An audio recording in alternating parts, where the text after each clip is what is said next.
హైదరాబాద్ మహానగర traffic కష్టాలు చెక్పడుతూ ఉత్తర తెలంగాణ జిల్లాలకు రవాణా సౌకర్యాన్ని మెరుగుపరిచేందుకు రాష్ట్ర ప్రభుత్వం ప్రతిష్టాత్మకమైన ఎలివేటెడ్ కారిడార్ నిర్మాణం చేపట్టింది. ఈ నిర్ణయంపై కంటోన్మెంట్ ఎమ్మెల్యే గణేష్ గురువారం శాసనసభలో మాట్లాడుతూ ప్రభుత్వానికి కృతజ్ఞతలు తెలిపారు. ఇదే క్రమంలో భూ నిర్వాసితుల సమస్యలను కూడా ఆయన సభ దృష్టికి తీసుకెళ్లారు. పారడైజ్ నుంచి బోయిన్పల్లి వరకు, అలాగే జేబీఎస్ నుంచి శామీర్పేట్ వరకు ఎలివేటెడ్ కారిడార్ల నిర్మాణం కంటోన్మెంట్, మల్కాజ్గిరి, మేడ్చల్ నియోజకవర్గాలకు ప్రజలకు ఎంతో ఊరటనిస్తుందని ఎమ్మెల్యే పేర్కొన్నారు. ఈ ప్రాజెక్టును త్వరితగతిన చేపట్టినందుకు ముఖ్యమంత్రికి, ప్రభుత్వానికి ధన్యవాదాలు తెలిపారు. అయితే ఈ ప్రాజెక్టు కోసం భూములు కోల్పోతున్న నిర్వాసితుల పట్ల ప్రభుత్వం మానవతా దృక్పథంతో వ్యవహరించాలని ఆయన కోరారు. వారికి మెరుగైన పరిహారం అందించడంతో పాటు రోడ్ల విస్తరణ ఎన్ని అడుగుల మేర జరుగుతుందనే దానిపై ప్రజల్లో నెలకొన్న అపోహలను తొలగించాలని విజ్ఞప్తి చేశారు.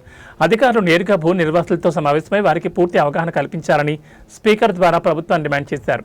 ప్రభుత్వ అభివృద్ధి పనులకు ప్రజల సహకారం ఉండాలంటే వారి అనుమానాలను నివృత్తి చేయడం అత్యవసరమని ఎమ్మెల్యే గణేష్ ఈ సందర్భంగా స్పష్టం చేశారు.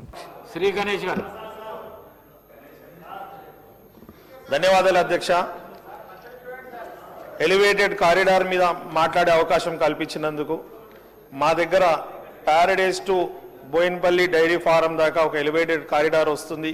అదే మాదిరిగా రెండోది జేబీఎస్ టు షామీర్పేట్ దాకా ఎలివేటెడ్ కారిడార్ కడుతున్నందుకు కంటోన్మెంట్ ప్రజల తరఫున, మల్కాజ్గిరి ప్రజల తరఫున, మేడ్చల్, షామీర్పేట్ ఆ రోజు అందరి తరఫున గౌరవ ముఖ్యమంత్రి రేవంత్ రెడ్డి గారికి ధన్యవాదాలు తెలుపుతూ, ఈ ఎలివేటెడ్ కారిడార్ ఏదైతే నిర్మాణం జరుగుతుందో అందుకు రోడ్లు విస్తరణ చేసినప్పుడు రెండు వైపులా ప్లాట్లు, ప్రాపర్టీస్ కోల్పోతున్నారు.